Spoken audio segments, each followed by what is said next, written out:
नमस्कार दोस्तों। परीक्षा धाम यूनिट 7 में एक हमारा टॉपिक छूट गया था, भौतिकी की शाखाएं एवं प्रारंभिक ज्ञान। आज हम इसको शुरू करने जा रहे हैं। लेक्चर शुरू करने से पहले मेरे चैनल को ज़्यादा से ज़्यादा शेयर करें, लाइक करें और सब्सक्राइब ज़रूर करें। तो चलिए हम लेक्चर स्टार्ट करते हैं। सबसे पहले भौतिकी, इसको जानते हैं। तो भौतिकी या भौतिकी शास्त्र भौतिकी प्राकृतिक विज्ञान का एक मूल विषय है जो पदार्थ, उसके मूलभूत घटकों, गति, व्यवहार, ऊर्जा और बल से संबंधित ज्ञान का अध्ययन है। तो जो फिजिक्स से रिलेटेड जो चीज़ें होती हैं उसके बारे में जो अध्ययन है उसको हम भौतिक शास्त्र कहते हैं। भौतिकी का मूल शब्द फिज है और ग्रीक में इसका अर्थ होता है प्रकृति और प्राकृतिक व्यवस्था। आइजैक न्यूटन को भौतिकी के जनक के रूप में जाना जाता है। तो भौतिकी के जनक के रूप में किसे जाना जाता है? आइजैक न्यूटन को। अगला है माप विज्ञान, अर्थात तौल एवं माप की विधियों का अध्ययन। लेंस की क्षमता को किसमें मापा जाता है अर्थात क्या मात्रक होता है? तो वो होता है डायऑप्टर। प्रकाश वर्ष की वह दूरी है जो प्रकाश एक वर्ष में तय करता है। तो प्रकाश वर्ष क्या होता है? तो एक डिस्टेंस है जिसको प्रकाश एक वर्ष में तय करता है। अगला है खगोलीय दूरियां प्रकाश वर्ष में मापे जाने का कारण प्रकाश की गति सदैव एक समान होती है। तो खगोलीय दूरी को हम प्रकाश वर्ष में इसलिए मापते हैं क्योंकि प्रकाश की गति हमेशा एक समान होती है। एक पारसिक तारों संबंधी दूरियां मापने का मात्रक 3.25 प्रकाश वर्ष के बराबर होता है। आवृत्ति को हर्ट्ज में मापा जाता है और समुद्र जहाज की गति मापने की इकाई क्या है? नॉट है। एक हॉर्स पावर में 746 वाट अर्थात 746 वाट होते हैं।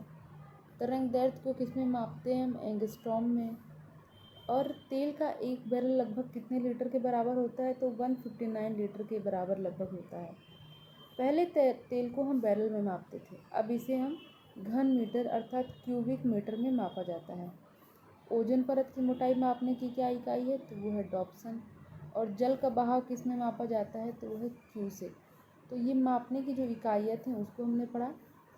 अब हम मैकेनिक्स अर्थात यांत्रिकी को जानते हैं। विभिन्न प्रकार के बलों एवं उनके व्यवहार में होने वाले परिवर्तन का अध्ययन। बल क्या है? एक सदिश राशि है। इसका एसआई मात्रक क्या है? न्यूटन। और सीजीएस मात्रक क्या है? डाइन। पृथ्वी के घूर्णन द्वारा लगने वाले बल को क्या कहते हैं? कोरियोलिस बल कहा जाता है। स्टैटिक्स अर्थात स्थित विज्ञान क्या होता है? यांत्रिकी की वह शाखा जो विश्राम की स्थिति से संबंधित होती है तो स्टैटिक होगी। और वॉशिंग मशीन के सिद्धांत पे काम करता है तो वो है अपकेंद्रीय बल। सेंट्रीफ्यूगल फोर्स के सिद्धांत पर वॉशिंग मशीन काम करता है। अगला है गति को सर्वप्रथम किसने परिभाषित किया था? तो गति को सर्वप्रथम गैलीलियो ने परिभाषित किया था। और वायु शक्ति अर्थात विंड में ऊर्जा का रूपांतरण किस रूप में होता है? तो गतिज ऊर्जा से विद्युत ऊर्जा में। जो विंड पावर होती है तो वो गतिज ऊर्जा के फॉर्म में होती है और उससे हम विद्युत ऊर्जा को प्राप्त करते हैं। तो वो गतिज ऊर्जा से विद्युत ऊर्जा में प्राप्त होती है। एक व्यक्ति एक संवेदनशील तराजू पर यदि खड़ा है और गहरी सांस ले रहा है तो क्या होगा? तराजू की रीडिंग बढ़ेगी, घटेगी या अपरिवर्तित रहेगी? तो तराजू की रीडिंग बढ़ेगी। सड़क पर चलने की अपेक्षा बर्फ़ पर चलना कठिन है। क्यों? ये जितनी भी चीज़ें होती हैं घर्षण से रिलेटेड होती हैं क्योंकि बर्फ़ में सड़क की अपेक्षा घर्षण कम होता है। तो जिसमें घर्षण कम होगा उस पर चलना अपेक्षाकृत कठिन होता है। भरी हुई गाड़ी को चलाने में उसे चलायमान रखने के लिए आवश्यक बल से अपेक्षाकृत अधिक बल लगाने पर एक गाड़ी चल देने के बाद घर्षण कम होता है। ठीक है। तो जब हम शुरू में गाड़ी चलाते हैं तो अपेक्षाकृत अधिक बल लगाना पड़ता है। इसके बाद क्या होता है? गाड़ी चल देने के बाद घर्षण कम होने लगता है। अगला क्या है? प्रकाशिकी। प्रकाश तथा उत्पादन, संचरण एवं संसूचन से संबंधित सभी घटनाओं का अध्ययन है। प्रकाश विकिरण की प्रकृति कैसी होती है? तरंग के रूप में भी होती है और कण दोनों के समान होती है। तो प्रकाश का जो विकिरण है, अगर पूछे कि तरंग होता है, कण होता है या दोनों होता है, तो तरंग और कण दोनों होता है। सौर विकिरण का परास 400 से 700 नैनोमीटर तक दिखाई देता है और पीले एवं हरे रंग के लिए आँख की सुग्राह्यता सबसे अधिक होती है। प्रकाश की गति कितनी होती है? 3 × 10⁸ मीटर पर सेकेंड। और प्रकाश की गति सबसे ज़्यादा किस में होती है? तो निर्वात में, अर्थात जहाँ कुछ भी वायु वगैरह कुछ भी ना हो तो वहाँ उसकी गति सबसे अधिकतम होती है। सूर्य से पृथ्वी तक पहुँचने में हमें कितना समय लगता है? तो वो है 8 मिनट या 500 सेकेंड। एक कटा हुआ हीरा प्रकाश के पूर्ण आंतरिक परिवर्तन के कारण चमकता है, ठीक है। और जो मृच्छ मरीचिका होती है वो किसका उदाहरण है? तो वो प्रकाश के पूर्ण आंतरिक परिवर्तन का उदाहरण है। मृग मरीचिका क्या होती है कि जैसे दूर से हम रेगिस्तान में देखते हैं तो हमें लगता है कि पानी भरा हुआ है। देखिए जैसे ये है, अगर कोई रेगिस्तान में कोई व्यक्ति है तो दूर से उसको देखेगा, जो वहाँ की सड़क होती है उसमें को दूर से देखने पे लगता है कि पानी भरा हुआ है। तो ये जो भ्रम है वो किसके कारण होता है? पूर्ण आंतरिक परावर्तन के कारण। सीडी या डीवीडी का चमकना और साबुन के पानी के बुलबुलों का चमकना प्रकाश के व्यतिकरण का उदाहरण है। और तारों का टिमटिमाना हो गया या पानी में छड़का टेढ़ा दिखना, ये किसका उदाहरण है? अपवर्तन का। और नीले प्रकाश के प्रकीर्णन के कारण क्या होता है? आकाश नीला दिखाई देता है। और अंतरिक्ष के आकाश का रंग क्या होता है? काला दिखाई देता है। अब घटना चक्र जब साइंस की लगाएंगे तो आपको ये जितने प्रीलिम्स के फैक्ट्स हैं, बहुत बारी क्वेश्चंस यूपीपीसीएस में और बहुत सारे एग्जाम्स में पूछा गया है। ध्वनि एवं तरंग गति, साउंड एंड वेव मोशन। तरंग गति एवं ध्वनि का उत्पादन तथा संचरण का अध्ययन है, ठीक है। और ध्वनि तरंगे किस तरह प्रकार की तरंगे होते हैं? यांत्रिक तरंगे होती हैं। और इसके संचरण के लिए माध्यम की आवश्यकता होती है, और वो माध्यम क्या है? ठोस, द्रव और गैस।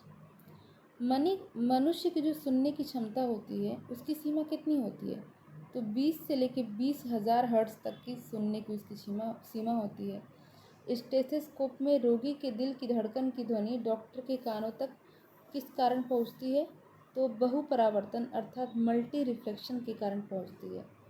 गर्भ में भ्रूण के विकास को जानने के लिए हम किस चीज़ का उपयोग करते हैं? तो वो अल्ट्रासाउंड अर्थात पराध्वनि तरंगों का उपयोग करते हैं। जब ध्वनि तरंगे एक माध्यम से दूसरे माध्यम में जाती हैं तो उसकी आवृत्ति क्या होती है? अपरिवर्तित होती है। और जब टीवी का स्विच ऑन करने पर श्रव्य एवं दृश्य दोनों एक साथ सुनाई देता है। और क्या होता है कि ध्वनि के प्रकाश की अपेक्षा कम वेग से चलती है, इस कारण ध्वनि बाद में सुनाई पड़ती है। और टेलीविज़न में ऑडियो सिंक्रोनाइजेशन लगातार इस त्रुटि को दूर किया जाता है। ऑडियो सिंक्रोनाइज़र लगाकर हम क्या करते हैं? इस त्रुटि को दूर कर सकते हैं। डेसिबल इकाई किसकी होती है? ध्वनि की तीव्रता मापने की इकाई होती है। अगला है, जब चमगादड़ द्वारा उत्पादित पराध्वनिक तरंग चमगादड़ की बाधा भोजन के साथ टकराती है तो यह चमगादड़ के पास वापस आ जाती है। फिर चमगादड़ उस बाधा की दिशा में दौड़ता है और भोजन ग्रहण करता है। तो ये सब अल्ट्रासोनिक वेव्स अर्थात पराध्वनिक तरंगों के कारण होता है। फिर है ऊष्मागतिकी। ऊष्मा की प्रकृति संचरण एवं कार्य में परिवर्तन का अध्ययन है। वह ताप बिंदु जिस पर ठोस, द्रव और गैसीय अवस्थाएं एक साथ रह सकती हैं उसको हम क्या कहते हैं? ट्रिपल पॉइंट अर्थात त्रिक बिंदु कहते हैं। संवहन द्वारा ऊष्मा का स्थानांतरण ठोस एवं द्रव में हो सकता है। तो संवहन में क्या होता है? ऊष्मा का स्थानांतरण गैस में हो सकता है और द्रव में हो सकता है। और थर्मस फ्लास्क में लंबे समय तक तरल गर्म या ठंडा रहता है क्योंकि इसमें संचालन, संवहन और विकिरण की कोई हानि अथवा प्राप्ति नहीं होती है। और किस डिग्री पर सेंटीग्रेड और फ़ारेनहाइट तापक्रम समान होते हैं? तो वो है -40 डिग्री सेंटीग्रेड। और अगर 40 डिग्री सेल्सियस का मान है तो उसको फ़ारेनहाइट में 104 डिग्री फ़ारेनहाइट होता है। गर्म मौसम में पंखा चलने से आराम महसूस होता है और हमारे शरीर का पसीना तेज़ी से वाष्पीकृत होता है। जब बर्फ़ पिघलेगी तो क्या होता है? आयतन उसका घटता है। और कमरे में जो एसी लगा हुआ है वो आर्द्रता और तापमान दोनों को नियंत्रित करता है, ठीक है। अगला है विद्युत चुंबकत्व। इसमें हम विद्युत के बारे में, चुंबकत्व के बारे में, हम विद्युत चुंबकीय विकिरण का अध्ययन करेंगे। अगर 100 वाट का बिजली बिल भी यदि कोई व्यक्ति 10 घंटे तक जला रहा है तो कितने यूनिट बिजली खर्च होगी? तो वो है 1 यूनिट। डायनेमो क्या होता है? वो यांत्रिक ऊर्जा को विद्युत ऊर्जा में परिवर्तित करता है। इसी तरीके से विद्युत मोटर क्या होता है? तो वो विद्युत ऊर्जा को यांत्रिक ऊर्जा में परिवर्तित करता है। फ्यूज में प्रयुक्त होने वाले तार का उच्च प्रतिरोध एवं निम्न गलनांक होता है, ठीक है। और शुष्क शरीर मानव शरीर का विद्युत प्रतिरोध के परिणाम की कोटि 10 की पावर 4 ओम होती है, और जब यह गीले शरीर के 10 की पावर 3 ओम होती है। प्रकाश उत्सर्जक डायोड वैद्युत समद्वितीय सिद्धांत पर काम करता है। और विद्युत बल्ब के अंदर कौन सी गैस भरी होती है, तो वो है ऑर्गन। एक कृत्रिम उपग्रह में विद्युत ऊर्जा का स्रोत क्या है, वो है सौर सेल। तो आप देख रहे हैं कि ये दोनों क्वेश्चंस MPPSC में पूछा जा चुका है। अगला है नाभिकीय भौतिकी, अर्थात नाभिक की संरचना एवं नाभिकीय कणों की क्रियाओं का अध्ययन। सूर्य पर ऊर्जा का निर्माण नाभिकीय संलयन के द्वारा होता है। तारे पर ऊर्जा का निर्माण नाभिकीय संलयन के फलस्वरूप प्राप्त होते हैं, तारे जो अपनी ऊर्जा प्राप्त करते हैं। साइक्लोट्रॉन एक ऐसा त्वरक उपकरण है जिसके द्वारा प्रोटीन, अल्फा कण, ड्यूरॉन आदि में उच्च वेग उत्पन्न किया जाता है। परमाणु ईंधन के रूप में हम यूरेनियम, थोरियम और प्लूटोनियम का उपयोग करते हैं, ठीक है। और भारत का पहला परमाणु संयंत्र कौन सा था, तारापुर। कब स्थापित किया गया था, 1969 में। और ध्रुव पूर्णिमा और साइरस भारतीय शोध रिएक्टर हैं, ठीक है। ध्रुव पूर्णिमा और साइरस के बारे में पूछे तो क्या है, ये एक भारतीय शोध रिएक्टर है। भारत में परमाणु परीक्षण का स्थल पोखरण राजस्थान के जैसलमेर जिले में स्थित है। और यह कब हुआ था, 18 मई 1974 को, और एक हुआ था मई 1998 को। ऑपरेशन शक्ति किससे रिलेटेड है, ऑपरेशन शक्ति 98। तो जब मई 1998 में पोखरण परमाणु परीक्षण का अभियान का ये एक नाम था। इंदिरा गांधी आणविक अनुसंधान केंद्र 1971 में कहाँ स्थापित हुआ था, तो तमिलनाडु के कलपक्कम में। अब हम देखते हैं ट्राइबायोलॉजी, अर्थात घर्षण तथा स्नेहकों का अध्ययन, ठीक है। वह बल जब वस्तु किसी वस्तु की गति दिशा के विपरीत दिशा में कार्य करती है तो वह क्या होता है, घर्षण बल। और घर्षण को कम करने के लिए जिन पदार्थों का उपयोग किया जाता है उसको हम क्या कहते हैं, स्नेहक। ठोस में ये ग्रेफाइट होता है, द्रव में तेल और अर्धठोस में ग्रीस। जब कोई वस्तु वृत्तीय मार्ग पर गति करती है तो उसके केंद्र पर एक बल लगता है, उस बल को हम क्या कहते हैं, अभिकेंद्रीय बल। तो पृथ्वी जो सूर्य के चारों ओर चक्कर लगाती है वो किसका उदाहरण है, अभिकेंद्रीय बल का। जब कोई वस्तु वृत्तीय मार्ग पर गति करती है तो उस पर केंद्र के बाहर की ओर एक बल लगता है, उसे हम क्या कहते हैं, अपकेंद्रीय बल कहते हैं। और जो कपड़ा धोने की वॉशिंग मशीन है वो इसी पर कार्य करती है। पृष्ठ तनाव किसके कारण होता है, तो ससंजक बलों के कारण। ससंजक बल, आसंजक बल, ये जो बल होते हैं इसमें पृष्ठ तनाव ससंजक बल के कारण होता है। बल आघूर्ण के कारण दरवाजे पर हैंडल उसके कब्जे से दूर लगाए जाते हैं, ठीक है। और पृथ्वी श्रेणी के उत्तोलक, प्रथम श्रेणी के उत्तोलक कौन से हैं, तो प्लास, कैंची, तराजू, हैंडपम्प, ये क्या है, प्रथम श्रेणी के उत्तोलक हैं। द्वितीय श्रेणी के क्या हैं, नींबू निचोड़ने की मशीन, सरौता और सामान ढोने की गाड़ी। तृतीय श्रेणी के उत्तोलक क्या है, हल, कोहनी और चिमटा। अब हम देखते हैं अंतरिक्ष यान की, अर्थात अंतरिक्ष यात्रा से संबंधित विषयों का अध्ययन। इसरो का फुल फॉर्म क्या है, Indian space research organisation. MPPSC के 2022 में पूछा गया था। और अंतरिक्ष कार्यक्रम के जनक कौन है, तो विक्रम साराभाई। भारत का पहला उपग्रह आर्यभट्ट का प्रक्षेपण कब किया गया था, तो 19 अप्रैल 1975 को उपग्रह का नाम क्या था, आर्यभट्ट। और सर्वप्रथम 3 नवंबर 1957 को लाइका नामक एक जो बिच थी उसको स्पुतनिक द्वितीय के द्वारा उसको अंतरिक्ष में भेजा गया था। चंद्रमा पर पहला कदम रखने वाला विश्व के पहले व्यक्ति कौन है, नील आर्मस्ट्रॉन्ग, जिन्हें 1969 में ईगल नामक लैंडर के साथ चंद्रमा पर कदम रखा था। 30 मार्च 2022 को नासा के अंतरिक्ष यात्री मार्क वेन ने अंतर्राष्ट्रीय अंतरिक्ष स्टेशन पर 355 दिनों की लंबी यात्रा का विश्व रिकॉर्ड बनाया था।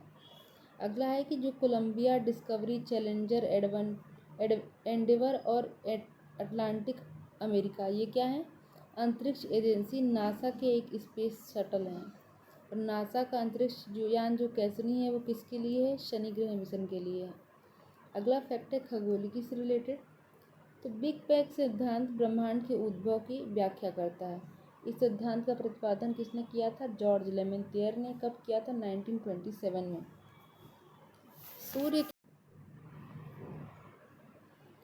ब्लैक होल की सर्वप्रथम जानकारी किसने दी थी? एस चंद्रशेखर ने।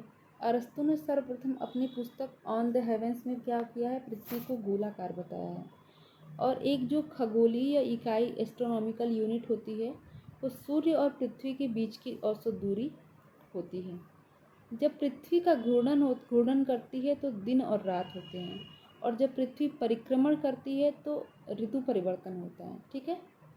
चंद्रमा क्या है? पृथ्वी का एकमात्र उपग्रह है। उसे जीवाश्म ग्रह, रात की रानी और पृथ्वी का सूर्य भी कहा जाता है।